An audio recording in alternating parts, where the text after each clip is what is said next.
Hello दोस्तों, कैसे हैं आप सभी लोग। तो आज हम बात करेंगे sexual reproduction in flowering plant का एक most important topic, that is microsporogenesis. ये टॉपिक आपकी क्लास 12th बोर्ड एग्जाम की पॉइंट ऑफ व्यू से काफी इंपॉर्टेंट है, इसलिए वीडियो के एंड तक बने रहिए। और इसका मेरे पास पूरा हैंड रिटन नोट्स है, बट फिर भी मैं आपसे एक बात यहाँ कहना चाहूंगा कि आप इस टॉपिक को पहले अच्छी तरह समझो और समझने के बाद अपनी लैंग्वेज में बना के लिख के आओ। इसका फायदा ये रहेगा कि ये टॉपिक आपको हमेशा के लिए अच्छी तरह याद हो जाएगा। खैर, without any wasting of time शुरू करते हैं अपना टॉपिक, दैट इज माइक्रोस्पोरोजेनेसिस। पहले हम इस टॉपिक को अच्छी तरह समझेंगे, ठीक है ना, फिर इसको नोट्स में से पढ़ेंगे। तो मैं इस टॉपिक का अगर आपको आइडिया दूं, तो हमारे प्लांट्स में जो हमारे फ्लावरिंग प्लांट्स होते हैं, ठीक है ना, sexual production in flowering plant chapter है। तो जो हमारा फ्लावरिंग प्लांट है, जिन्हें एंजियोस्पर्म्स कहते हैं, फ्लावरिंग प्लांट, उस फ्लावरिंग प्लांट में जो फ्लावर्स होते हैं, उस फ्लावर्स के अंदर पोलन ग्रेन का फॉर्मेशन कैसे होता है, क्या इसका पूरा प्रोसेस है, यही हम इस टॉपिक में पढ़ते हैं। और यही है इस टॉपिक को पढ़ने का मेन पर्पस, कि जो हमारे फ्लावरिंग प्लांट है उनमें पोलन ग्रेन का फॉर्मेशन कैसे होता है। हमारे जो फ्लावरिंग प्लांट है, इनमें पोलन ग्रेन का फॉर्मेशन कैसे होता है, क्या इसका पूरा मैकेनिज्म है, ठीक है ना। यही पढ़ते हैं हम इस टॉपिक माइक्रोस्पोरोजेनेसिस में। अब देखो क्या होता है कि जो फ्लावरिंग प्लांट में जो फ्लावर्स होते हैं, उसमें जो मेल पार्ट है, मेल पार्ट, उसे स्टामेन कहते हैं। क्या कहते हैं उसको? स्टामेन, ठीक है ना। और हर स्टामेन के दो पार्ट होते हैं। पहला, ये इसका डंठल वाला पार्ट, जिसे फिलामेंट कहते हैं, और दूसरा स्टामेन का सबसे अपर मोस्ट पार्ट, जिसे एंथर कहते हैं। और इसी एंथर के अंदर हमारे पोलन ग्रेन का फॉर्मेशन होता है। तो ये पोलन ग्रेन का फॉर्मेशन कैसे होगा, वही हम इस टॉपिक में आज पढ़ेंगे। तो ध्यान सुनना बिल्कुल। होता क्या है यहाँ पे कि जो हमारे फ्लावरिंग प्लांट का जो मेल पार्ट है, जिसे स्टामिन कहते हैं, स्टामिन का सबसे अपर मोस्ट पार्ट, जिसे एंथर कहते हैं, एंथर। तो एंथर में हर एंथर, ध्यान सुनना जो मैं कह रहा हूं, हर एंथर बाइलोब्ड होता है कुछ इस तरीके से। कुछ इस तरीके से क्या होता है? बाइलोब्ड होता है, ठीक है ना, कुछ इस तरीके से। इसके दो लोब है, पहला ये इसका राइट लोब और ये है इसका लेफ्ट लोब, ठीक है ना। ये ध्यान रखेंगे, क्या बताया मैंने कि जो हमारे स्टामिन का सबसे अपर मोस्ट पार्ट, जिसे एंथर कहते हैं, each anther of the stamen are bilobed, यानी कि एंथर का हर स्टामिन बाइलोब्ड होता है, ठीक है ना। तो यहाँ पे हमने क्या कर रखा है, ये यहाँ पे हमने एक एंथर का डायग्राम बना रखा है, एक एंथर, ठीक है। यानी हर एंथर कैसे होते हैं? बाइलोब्ड, यानी उसके दो लोब होते हैं, यानी दो पार्ट होते हैं, एक राइट पार्ट और एक लेफ्ट पार्ट, ठीक है ना। तो हर एंथर कैसे होंगे? बाइलोब्ड, ठीक है ना। अब हर एंथर के अंदर, हर एंथर के अंदर ये देख सकते हैं आप, ये कंपार्टमेंट लाइक स्ट्रक्चर होता है इस तरह से। इन कंपार्टमेंट लाइक स्ट्रक्चर को थीका या पोलन सैक कहते हैं। मैंने क्या बताया, दोबारा सुनो, कि जो हमारे फ्लावर का जो मेल पार्ट है, जिसे स्टामेन कहते हैं, जिसका सबसे अपर मोस्ट पार्ट एंथर, क्या? एंथर। हर एंथर कैसा होता है? हर एंथर बाइलोब्ड होता है इस तरह से, ठीक है ना। यानी उनके दो लोब्स होते हैं, और इनके हर लोब के अंदर, इनके हर लोब के अंदर, एक लोब ये रहा, हर लोब के अंदर ये दो कंपार्टमेंट लाइक स्ट्रक्चर होता है। इन कंपार्टमेंट लाइक स्ट्रक्चर को थीका कहते हैं। इस वाले लोब में भी दो है और इस वाले लोब में भी दो है, ठीक है ना। तो हर लोब के अंदर दो कंपार्टमेंट लाइक स्ट्रक्चर होते हैं, जिन्हें थीका कहते हैं, ठीक है ना। और इस थीका के अंदर कुछ सर्कुलर लाइक स्ट्रक्चर्स पड़े होते हैं, जिन्हें माइक्रोस्पोरेंजियम कहते हैं।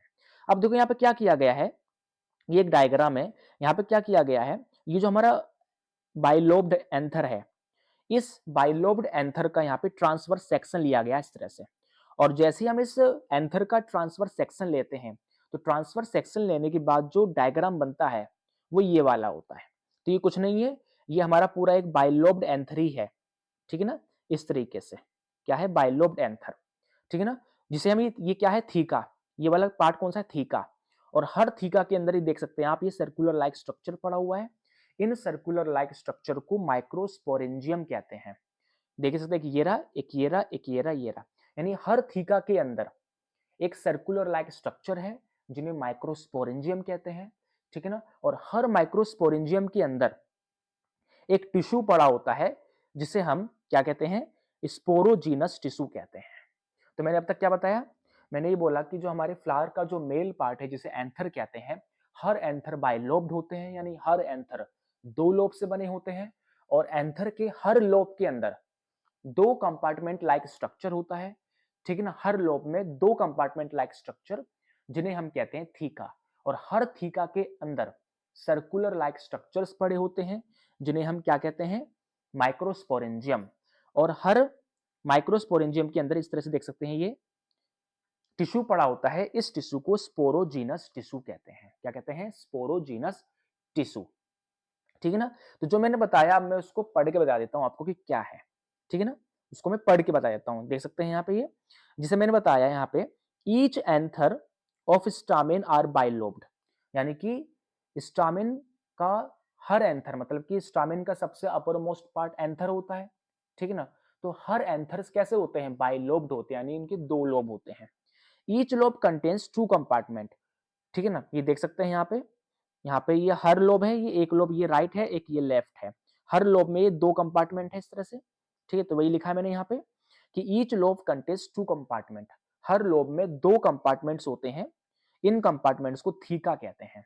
और हर थीका के अंदर एक सर्कुलर लाइक स्ट्रक्चर पड़ा होता है जिन्हें माइक्रोस्पोरेंजियम कहते हैं, ठीक है ना। और हर माइक्रोस्पोरेंजियम में एक स्पेशल टाइप का टिश्यू होता है जिसे स्पोरोजीनस टिश्यू कहते हैं। ऑफ कोर्स टिश्यू है तो सिंपल सी बात है, कोई ना कोई सेल से बनी होंगी। हम सभी जानते हैं टिश्यूज किससे बनी होती है, सेल से। तो ये स्पोरोजीनस टिश्यू जिस सेल से बनी होती है उसे हम कहते हैं माइक्रोस्पोर मदर सेल या पोलन मदर सेल, हम इसको कहते हैं। तो इस बात को ध्यान रखेंगे कि माइक्रोस्पोरेंजियम के अंदर एक स्पेशल टाइप का टिश्यू होता है जिसे स्पोरोजीनस टिश्यू कहते हैं।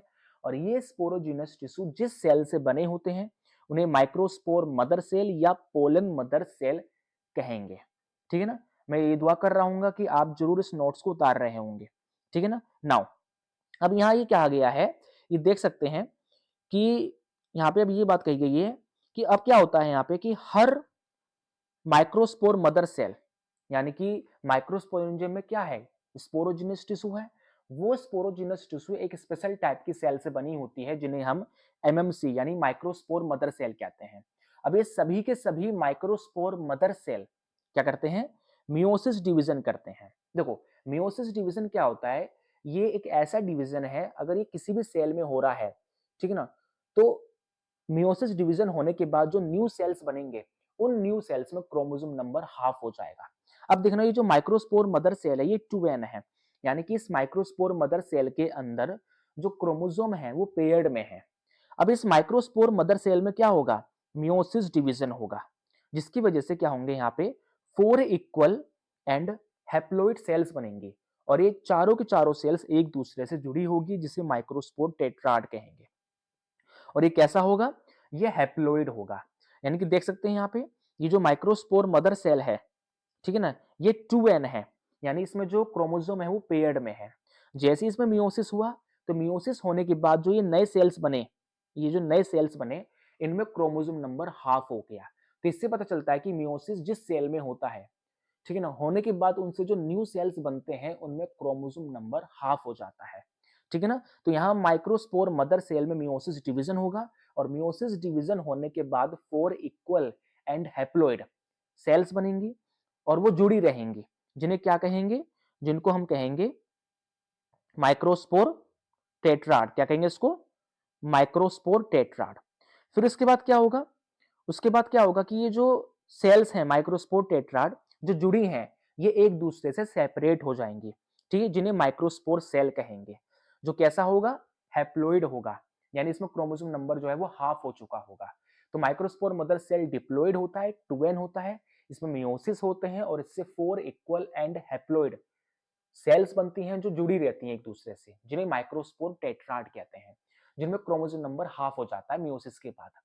फिर ये सेल्स एक दूसरे से सेपरेट हो जाती है और सेपरेट होने के बाद जो सेल बनती है उन्हें माइक्रोस्पोर सेल कहते हैं, जो पूरी तरीके से हैप्लोइड होती है, ठीक है ना। क्या होती है, हैप्लोइड होती है। और इसी माइक्रोस्पोर सेल के बनने के प्रोसेस को क्या कहा जाता है, इसी माइक्रोस्पोर सेल के बनने के प्रोसेस को हम कहते हैं क्या, माइक्रोस्पोरोजेनेसिस। तो यहां लिख भी रखा मैंने, डेफिनेशन देख सकते हैं, the process of formation of microspore cell from microspore mother cell by meiosis. क्या बताया मैंने, माइक्रोस्पोर मदर सेल जो है वो मियोसिस डिवीजन करेगा और मियोसिस डिवीजन करने के बाद 4 इक्वल एंड हैप्लोइड सेल्स बनाएगा, जिन्हें माइक्रोस्पोर सेल कहेंगे। तो इन्हीं माइक्रोस्पोर सेल के बनने के प्रोसेस को from microspore mother cell by meiosis, इसी प्रोसेस को कहा जाता है माइक्रोस्पोरोजेनेसिस। और ये यहाँ पे वही हुआ है। ये जो माइक्रोस्पोर मदर सेल है, इसमें मियोसिस हुआ। मियोसिस होने के बाद 4 इक्वल एंड हैप्लॉइड सेल्स बनी, जो कि जुड़ी थी, जिन्हें माइक्रोस्पोर टेट्राड कहा। कुछ समय बाद ये सेल्स एक दूसरे से सेपरेट हो गई, ठीक है ना, और माइक्रोस्पोर सेल में कन्वर्ट हो गई, ठीक है ना। तो यानी कि यहाँ पे क्या हुआ, ये माइक्रोस्पोर मदर सेल है, इसमें मियोसिस हुआ, और मियोसिस होने के बाद 4 इक्वल एंड हैप्लॉइड सेल्स बनी, जिन्हें हमने माइक्रोस्पोर सेल कहा है। तो माइक्रोस्पोर मदर सेल से माइक्रोस्पोर सेल बनने के प्रोसेस को बाय मियोसिस क्या कहा जाता है, माइक्रोस्पोरोजेनेसिस कहा जाता है, ठीक है ना। अब इस बात को ध्यान रखेंगे। तो वही बात मैंने यहां लिख रखा है कि each microspore tetrad separates to each other and forms microspore cell. एक मिनट मैं दोबारा पढ़ के देता हूं यहां पे इस तरह से। हाँ, ये देख सकते हैं यहाँ पे कि in each microsporangium have sporogenous, sporogenous tissue is made up of microspore mother cell और pollen mother cell. Each microspore mother cell undergoes meiotic division, जो मैंने अभी आपको बताया, ठीक है ना। मियोटिक डिवीजन करने के बाद 4 इक्वल एंड हैप्लॉइड सेल्स बनाएंगी, जिन्हें माइक्रोस्पोर टेट्राड कहेंगे। फिर ये माइक्रोस्पोर टेट्राड क्या होगा, एक दूसरे से सेपरेट हो जाएगा, और सेपरेट होने के बाद जो सेल बनेगी उसे हम कहेंगे माइक्रोस्पोर सेल, ठीक है ना। फिर क्या बताया गया इसके बाद कि अब ध्यान ध्यान सुनना भी यहाँ पे, ये देख सकते हैं आप क्या हुआ, यहाँ पे चार माइक्रोस्पोर सेल बनी। तो ध्यान सुनना, इन चार में से 3 माइक्रोस्पोर सेल जो है वो डिजनरेट हो जाती है, और सिर्फ एक ही बचता है, और यही एक आगे जाके डेवलप होता है, और डेवलप होने के बाद पोलन ग्रेन का फॉर्मेशन करता है। ऐसे डेवलपमेंट को कहते हैं मोनोस्पोरिक डेवलपमेंट। यानी कि माइक्रोस्पोर मदर सेल था, उसमें मियोसिस हुआ, और इससे 4 इक्वल एंड हैप्लॉइड सेल्स बना, जिन्हें हमने माइक्रोस्पोर सेल कहा, और इस प्रोसेस को माइक्रोस्पोरोजेनेसिस कहा। 4 माइक्रोस्पोर बने, 4 में से 3 डिजनरेट हो गया, और सिर्फ एक ही बचा, ठीक है ना। इस एक ने आगे जाके क्या किया, डेवलपमेंट किया, माइटोसिस किया, जिससे पोलन ग्रेन बना। ऐसे डेवलपमेंट को मोनोस्पोरिक डेवलपमेंट कहा जाता है, ठीक है ना। तो यही बात मैंने यहां लिख रखी है कि 3 out of 4 microspore cells are degenerate and only 1 are left, सिर्फ एक ही बचता है, और यही जो एक बचा है ये आगे जाके डेवलपमेंट करता है। ऐसे डेवलपमेंट को मोनोस्पोरिक डेवलपमेंट हम कहते हैं, ठीक है ना। And this cell undergoes mitosis and become develop, and this is known as monosporic development. तो 4 में से 3 डिजनरेट हो गया, सिर्फ एक ही बचा, ठीक है ना। और यही एक सेल आगे जाके क्या होगा, डेवलप करेगा, डेवलपमेंट करेगा। Such type of development is known as monosporic development, that is monosporic development. ना अब क्या होगा कि ये जो सिंगल सेल जो बचा है ये माइटोसिस डिवीजन करेगा, और माइटोसिस डिवीजन करने के बाद ये 2 सेल बनाएगा। एक ये लार्ज सेल बनेगी, जिसे वेजिटेटिव सेल कहेंगे, और ये एक स्मॉल सेल बनेगी इसी के अंदर, इसी के साइटोप्लाज्म में, जिसे जनरेटिव सेल कहेंगे, ठीक है ना। तो क्या बताया मैंने यहाँ पे कि ये जो हमारे सिंगल सेल बची है ये माइटोसिस डिवीजन करेगा, और माइटोसिस डिवीजन करने के बाद 2 सेल्स बनेगी, एक लार्ज सेल बनेगी जिसे वेजिटेटिव सेल कहेंगे ये पूरा, और दूसरा इसी के अंदर बनेगा, इसी के साइटोप्लाज्म में, इसे जनरेटिव सेल कहेंगे। क्या कहेंगे इसको, जनरेटिव सेल। नाउ ठीक है, इतनी बात समझ आई। फिर इसके बाद क्या होगा यहाँ पे कि ये जो हमारी सेल है इसके चारों तरफ कुछ न्यू लेयर्स बनना स्टार्ट हो जाएंगी, ठीक है ना, कुछ इस तरीके से, जिसे मैंने लिख रखा है यहाँ पे। हाँ, नाउ ये सिंगल सेल था, इसने माइटोसिस डिवीजन किया, और माइटोसिस डिवीजन करके 2 सेल बनी, एक लार्ज सेल जिसको हमने वेजिटेटिव सेल कहा, और एक स्मॉल सेल जिसको हमने जनरेटिव सेल कहा। फिर क्या होगा कि ये जो सेल है इसके चारों तरफ कुछ लेयर्स बनना स्टार्ट होगी। यहाँ 2 तरह की लेयर बनेगी, ध्यान सुनना। ये देख सकते हैं डायग्राम में, पहली जो लेयर है ये है अंदर वाली लेयर, ये इस तरह से, ये वाली जो बिल्कुल कॉन्टिन्यूअस है, ये वाली, इसे कहते हैं इंटाइन। क्या कहते हैं, इंटाइन, जो काफी सॉफ्ट होती है, और ये सेलुलोज एंड पैक्टिन से बनी होती है। और दूसरी होती है ये बाहर की तरफ, ये देख सकते हैं अनकंटिन्यूअस, इसे कहते हैं एक्साइन, और ये काफी हार्ड होती है, और ये केमिकल कंपाउंड स्पोरोपोलिन से बनी होती है। तो क्या बताया मैंने, जो सिंगल सेल बची थी वो माइटोसिस करेगा, और माइटोसिस करके 2 सेल बनाएगा, एक large cell that is vegetative cell, और एक small cell that is generative cell, ठीक है ना। फिर इसके बाद क्या होगा, इन सेल्स के चारों तरफ दो लेयर्स बनेगी। पहली इनर लेयर जिसे एंटाइन कहेंगे, जो काफी सॉफ्ट होगी एंड सेलुलोज प्लस पैक्टिन से बनी होगी, ये वाली देख सकते हैं आप।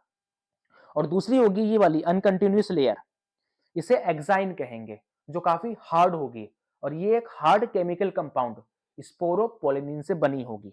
तो यही बात मैंने यहां लिख रखी है। Now around the cells two layers are formed. First one is inner layer that is called intine which is made up of cellulose and pectin. और दूसरी है आउटर लेयर जो काफी हार्ड होती है और ये अनकंटिन्यूअस होती है, जिसे एक्साइन कहते हैं। और ये एक हार्ड केमिकल कंपाउंड स्पोरोपोलिनिन से बनी होती है। ये देख सकते हैं आप यहाँ पे डायग्राम, ठीक है ना। नाउ ये जो कंप्लीट स्ट्रक्चर बना है, इसी पूरे कंप्लीट स्ट्रक्चर को हम क्या कहते हैं, पोलन ग्रेन कहते हैं। तो एक मैच्योर पोलन ग्रेन में क्या क्या होता है, तो एक इसमें बड़ी सेल होगी दैट इज वेजिटेटिव सेल, एक छोटी सेल होगी दैट इज जनरेटिव सेल। और इन सेल के चारों तरफ दो तरह की लेयर्स होंगी। पहली इनर लेयर जिसे एंटाइन कहेंगे, जो काफी सॉफ्ट होगी और ये दो chemical compound cellulose and pectin से बनी होगी। एंड दूसरी है आउटर लेयर जो अनकंटिन्यूअस होगी, जिन्हें एक्साइन कहेंगे, जो काफी हार्ड होगी और ये एक हार्ड केमिकल कंपाउंड स्पोरोपोलिनिन से बनी हुई होगी, ठीक है ना। इस बात को ध्यान रखेंगे। इसी पूरे कंप्लीट स्ट्रक्चर को पोलन ग्रेन कहेंगे ना। अब यहाँ पे होता क्या है, ध्यान सुनना, कि in majority angiosperm pollens are released in this two-celled stage, whereas in other species generative cell divides into two male gametes and thus pollen is said to be in three-celled stage। इस line का कहने का मतलब ये है कि जितने भी हमारे अर्थ पे एंजियोस्पर्मिक प्लांट है, इनमें से 60% एंजियोस्पर्मिक प्लांट्स ऐसे होते हैं जो कि टू सेल्ड स्टेज होंगे 60%, और बाकी के 40% एंजियोस्पर्मिक प्लांट्स ऐसे हैं जो कि कैसे होते हैं, that is three celled stage, that is three celled stage. कैसे होते हैं, थ्री सेल्ड स्टेज। यानी कहने का मतलब ये है मेरा कि जो पोलन ग्रेन बना है, ये जो पोलन ग्रेन बना है, इसमें जो जनरेटिव सेल है ये अंदर वाली, ये माइटोसिस डिवीजन करके मेल गैमेट बनाती है, ठीक है ना। यानी पोलन ग्रेन के अंदर क्या होता है, मेल गैमेट। इसलिए पोलन ग्रेन को फ्लावरिंग प्लांट का मेल गैमेटोफाइट कहा जाता है। गैमेटोफाइट कौन होते हैं, गैमेटोफाइट वो होते हैं जो गैमेट्स को कैरी करें। अब पोलन ग्रेन जो है वो फ्लावरिंग प्लांट का मेल गैमेटोफाइट है, जिसके अंदर मेल गैमेट्स बनता है। और वो मेल गैमेट बनाता कौन है, generative cell. Generative cell mitosis करके दो गैमेट बनाता है, ठीक है ना। इस बात को ध्यान रखेंगे। तो पोलन ग्रेन क्या है, पोलन ग्रेन जो है वो फ्लावरिंग प्लांट का मेल गैमेटोफाइट है, जो क्या करता है, फ्लावरिंग प्लांट के मेल गैमेट को कैरी करता है। इसलिए पोलन ग्रेन को फ्लावरिंग प्लांट का मेल गैमेटोफाइट कहा जाता है। इस बात को ध्यान रखेंगे, ठीक है ना। इस बात को ध्यान रखेंगे ना। होता क्या है कि जो एंजियोस्पर्म में जो 60% एंजियोस्पर्मिक प्लांट हैं, वो पोलिनेशन करने से पहले पहले टू सेल्ड स्टेज होते हैं, ठीक है ना, टू सेल्ड, ठीक है। जैसे ही पोलिनेशन कर लेंगे तो उसके बाद उनका जनरेटिव सेल माइटोसिस करके गैमेट बना लेगा। बट जो बाकी के 40% एंजियोस्पर्मिक प्लांट है, वो पोलिनेशन करने से पहले ही पहले क्या बना लेते हैं, हमारे जनरेटिव सेल जो होते हैं उनके वो माइटोसिस करके मेल गैमेट बना लेते हैं, जिसकी वजह से वो थ्री सेल्ड स्टेज हो जाते हैं, ठीक है ना। तो देख पढ़ सकते हैं, वही लिख रखा है मैंने यहाँ पे।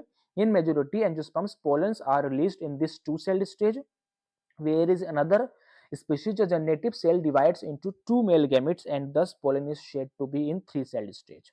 तो वही बात लिखी गई है। तो ये है पूरा प्रोसेस हमारा माइक्रोस्पोरोजेनेसिस का, यानी कि माइक्रोस्पोर मदर सेल से माइक्रोस्पोर सेल बनने के प्रोसेस को बाय मियोसिस क्या कहा जाता है, माइक्रोस्पोरोजेनेसिस, ठीक है ना। यानी एक तरीके से कह सकते हैं हम डायरेक्टली कि माइक्रोस्पोरोजेनेसिस में हम देखते हैं कि फ्लावरिंग प्लांट में पोलन ग्रेन का फॉर्मेशन कैसे होता है। पोलन ग्रेन जो होता है वो हमारे फ्लावरिंग प्लांट का मेल गैमेटोफाइट है, जो गैमेट्स को कैरी करते हैं। गैमेटोफाइट वो होते हैं जो गैमेट्स कैरी करते हैं। अब हर पोलन ग्रेन में दो मेल गैमेट कंटेन होते हैं, इसलिए पोलन ग्रेन को फ्लावरिंग प्लांट का क्या कहा जाता है, क्या कहा जाता है, मेल गैमेटोफाइट। और पोलन ग्रेन से रिलेटेड स्टडी को हम क्या कहते हैं, पेलिनोलॉजी। क्या कहते हैं, पेलिनोलॉजी, पेलिनोलॉजी, ठीक है ना। इस बात को भी ध्यान रखेंगे, ठीक है। क्या कहा जाता है उसको, पेलिनोलॉजी, ठीक है ना। तो अगर ये आपको वीडियो अच्छा लगा हो तो चैनल को लाइक एंड इसे चैनल को सब्सक्राइब और वीडियो को लाइक जरूर करें, ठीक है ना? And thank you so much.